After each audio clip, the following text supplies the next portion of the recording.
রাত তখন প্রায় 10টা। হঠাৎই একটা ফোন এলো আমার ফোনে। দেখলাম দিদি করেছে, একটা প্রস্তাব দিল আমায়। আমি তো নিজের কানকেও বিশ্বাস করতে পারছিলাম না। আনন্দে নেচে উঠি আমি সেই কথাটা শুনে দিদির। আমায় বলল, কাল ভোর 4টেয় উঠতে পারবি? নৈটির বড় মায়ের কাছে যাব, মাকে দর্শন করতে, মাকে দেখতে। মা যে এত কৃপা করবে সেটা তো আমি কল্পনাও করতে পারছিলাম না। নিজের কানকেও বিশ্বাস করতে পারছিলাম না। তাই 7-5 না ভেবে বললাম, হ্যাঁ যাব। বললো, উঠতে পারবি 4টে? আমি বললাম, হ্যাঁ পারবো। সারা রাত ঘুম হয়নি, মায়ের কাছে কখন যাব।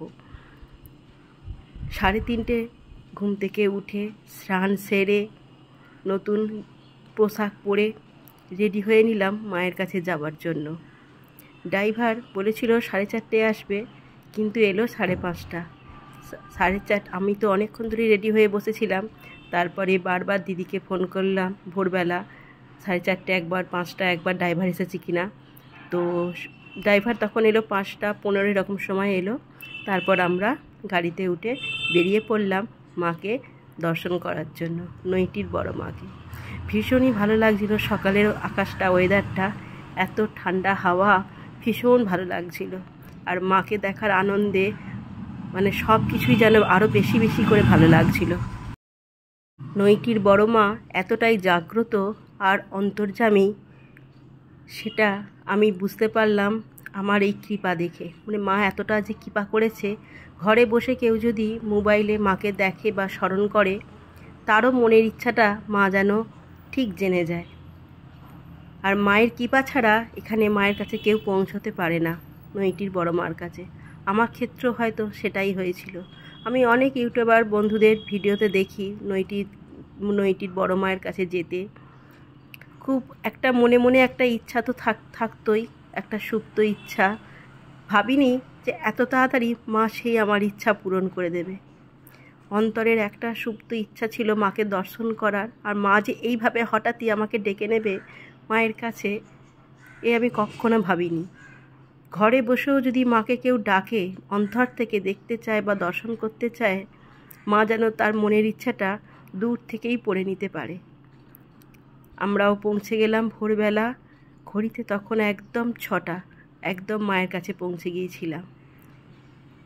দূর দূরান্ত থেকে বহু ভক্ত সারা রাত ধরে মাকে দর্শন করছে। আমরা যখন পৌঁছই সকালবেলা, তখন একটু খালি হয়েছিল 6টার সময়। আবার 7টা থেকে যথারীতি মাকে দর্শন করার জন্য প্রচুর ভিড়। অনেকেই দেখো 6টার মধ্যেই পুজো দিয়ে বাড়ি ফিরছে, তখনও আমরা যাচ্ছি 6টার সময়। আর সামনের দিক দিয়ে আমরা যেতে পারিনি, কারণ সামনের দিক দিয়ে গাড়ি যেতে দেয়নি, কারণ এতটাই ভিড় মায়ের কাছে গাড়ি নিয়ে যাওয়াই যাবে না। তাই আমরা পেছনের দিক দিয়ে অনেকটাই দূরে গাড়ি রেখে আমাদের এখানটা দেখো হেঁটে যাচ্ছি। আর সামনেই গঙ্গা, সেখানেই স্নান সেরে অনেকেই ডন্ডি কাটছে।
হাঁটতে হাঁটতে চলে এলাম মায়ের কাছে।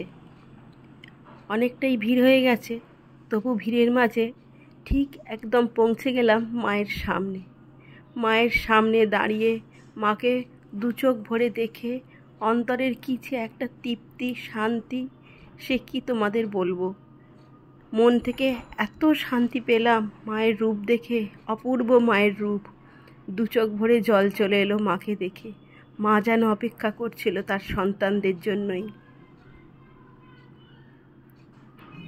এবছর অর্থাৎ 2024-এ বড় মার পুজো 101 বছরে পদার্পণ করল। প্রতি বছর বড় মাকে দেখার জন্য লক্ষ লক্ষ ভক্তদের ঢল নামে। মা বড়ই জাগ্রত, তার কাছে মানত করলে তা পূরণ হয় জানান ভক্তরা। কথিত আছে, বড় মার কাছে কিছু চাইলে বড় মা খালি হাতে কখনো তার সন্তানদের ফেরান না। তাই প্রচুর মানুষ আসে এখানে পুজো দিতে। মনস্কামনা পূরণ হলে মাকে গয়না দেওয়ারও চল রয়েছে। প্রতি বছর এই দিনে তাই প্রচুর ভক্ত আসেন। ধর্ম যার যার, বড় মা সবার। সামনেই বড় মার আসল মূর্তি আছে, সেখানে নিত্য পুজো হয়। নৈহাটির বড় মার গায়ে গয়না দেখলে অবাক হতে হয়, কারণ গোটা মূর্তিটাই সোনা এবং রূপার বিভিন্ন আকারের গয়নায় মোড়া থাকে। প্রায় 1.5 কোটি টাকার গহনা পরেন বড় মা। প্রতি বছর কালী পুজোয় সেই গয়না পরিয়ে পুজো করা হয়। স্বর্ণ অলঙ্কারে সেজে ওঠেন আমাদের সবার প্রিয় আদরের বড় মা। পুজোর দিন 100 কেজি সোনার গয়না পরানো হয় বড় মাকে। থাকে কড়া নিরাপত্তা। তবে নৈহাটির বড় মার পুজো শুরু না হলে কোনো পুজো শুরু হয় না। একদিন নয়, টানা 5 দিন ধরে চলে বড় মার উপাসনা। নিরঞ্জনের দিন দেবী মূর্তিকে ফুলের সাজে সাজিয়ে গোটা এলাকায় বিশাল শোভাযাত্রার আয়োজন করা হয়। বড় মায়ের বিসর্জন না হওয়া পর্যন্ত নৈহাটির কোনো কালী মূর্তিকে বিসর্জন করা হয় না। বড় মায়ের এই মূর্তি আকারে ও উচ্চতায় বিরাট, প্রায় 14 হাতের মতো। বড় মায়ের বিভিন্ন অলৌকিক কাহিনী রয়েছে। এই পুজোর প্রচলন করেন ভবেশ চক্রবর্তী। তিনি মাঝের মধ্যেই রাত্রিবেলা এক ছোট বালিকাকে লাল শাড়ি পরে গঙ্গার দিকে এগোতে দেখেছেন। আবার অনেক সময় তার বাড়িতেও নাকি নূপুরের আওয়াজ শুনতে পাওয়া গেছে। মনে করা হয় মা এখানে বিরাজমান। আমরাও যখন মায়ের সামনে দাঁড়ালাম, চোখে জল চলে আসলো। সত্যিই মা হয়তো আজ কৃপা করেছেন বলেই তার সামনে দাঁড়িয়ে তাকে দু চোখ ভরে দর্শন করতে পারছি। মা না চাইলে এটা যেন কখনোই সম্ভব হতো না। বেলা যত বাড়তে লাগলো, ভক্তদের ঢলও তত বাড়তে লাগলো। যাবার বেলায় মাকে আরও একবার দু চোখ ভরে ভালো করে প্রাণ ভরে মাকে দেখে নিলাম, যেন অন্তরের মণিকোঠায় মায়ের এই ছবি যেন চোখ বুজলেই দেখতে পাই। আমাদের মাকে দর্শন হয়ে যাওয়ার পর আমরা এবার বাড়ির পথে। ফোন করে দেখো একবার আশিস কোথায় আছে।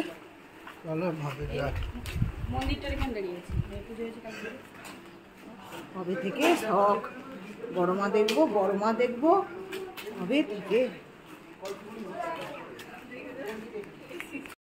বড় মার কাছে যাবার আগে পথে বেশ আরও 2-1টা শ্যামা মায়ের মূর্তি রয়েছে। যেমন এই সামনেই রয়েছে মা শান্তিময়ী। তো মাকেও দু চোখ ভরে দেখে প্রণাম জানিয়ে নিলাম। তো চলো আবারও আমরা হেঁটে চলেছি আমাদের যেখানে গাড়ি আছে, তো সেই জায়গায়। দেখতে পেলে কারণ এই গলির মধ্যে তো গাড়িতে ঢোকা যায়নি, নিষেধ ছিল। তো অনেকটাই রাস্তাটা ভিড়টা কম। তো আমরা এখন যেখানে গাড়ি আছে তো সেইখানেই যাচ্ছি।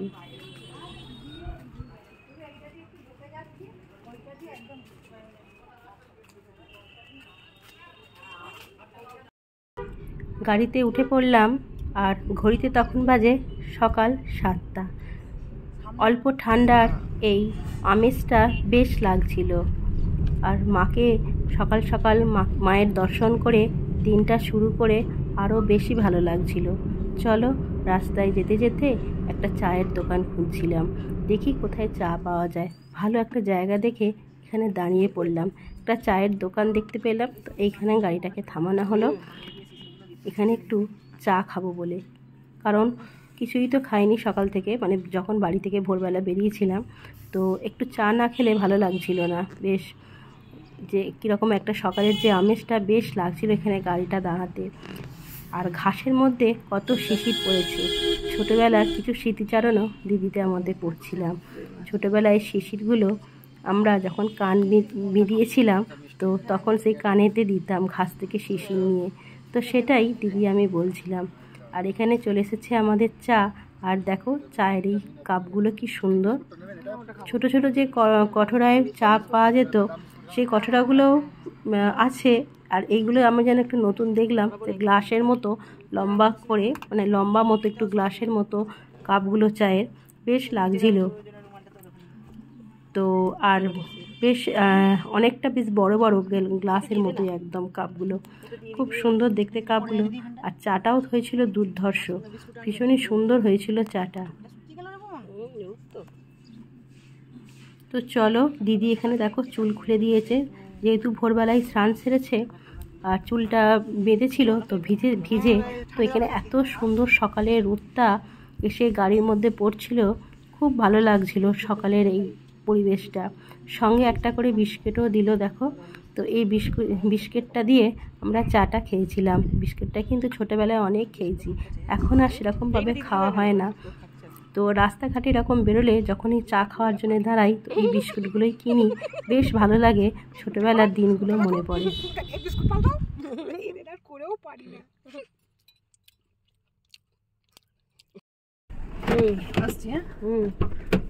তুই ঘন্টা নেমে পড়বি তো? হ্যাঁ, ও গাড়ি ওখানে যাবে। আসিস? হ্যাঁ, ওটা করো আমাকে। তুই তাহলে 11টার সময় করে আসিস তাহলে। আচ্ছা।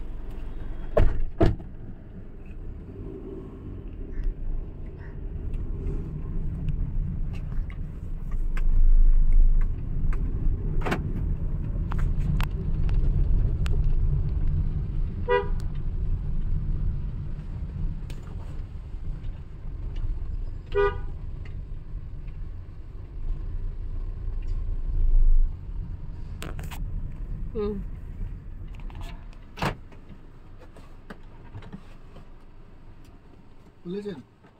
না, হচ্ছে না। খুলুন।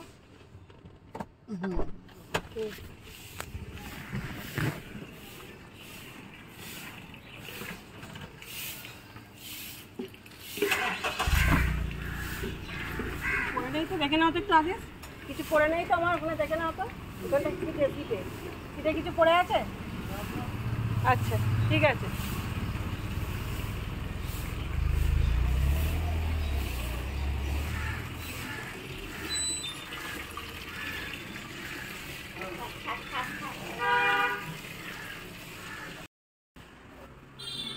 ঘড়িতে 1:30 বাজে বাড়ি পৌঁছে গিয়েছিলাম।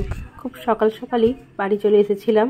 রাস্তায় খুব একটা দেরি হয়নি বা জ্যামও ছিল না, তাই আর যেহেতু সকালবেলা তো রাস্তা একদম ফাঁকাই থাকে, খুব তাড়াতাড়ি ওই জন্য চলে এসেছিলাম বাড়িতে। আর এসে দেখলাম বাবাই তখনও ঘুম থেকে ওঠেনি, তবে নোনা উঠে পড়েছিল, ও আমায় দরজাটা খুলে দিল।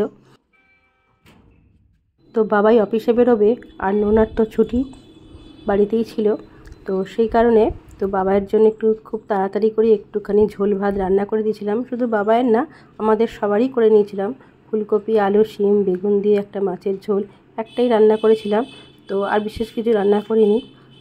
তো এইভাবেই আজকের দিনটা, মানে সেদিনের দিনটা আমার খুব ভালোভাবে কেটেছিল। জীবনের ইতিহাসের পাতায় আমার জীবনের একটা স্মরণীয় দিন হিসাবে তোলা রইল এই দিনটা। সবশেষে জয় বড় মায়ের জয় বলে আজকের ভিডিওটা শেষ করলাম। সবাই খুব ভালো থেকো, সুস্থ থেকো, আর সব সময় হাসি খুশি থেকো। আর সবাই বলো জয় বড় মায়ের জয়। মা সবার মঙ্গল করুক।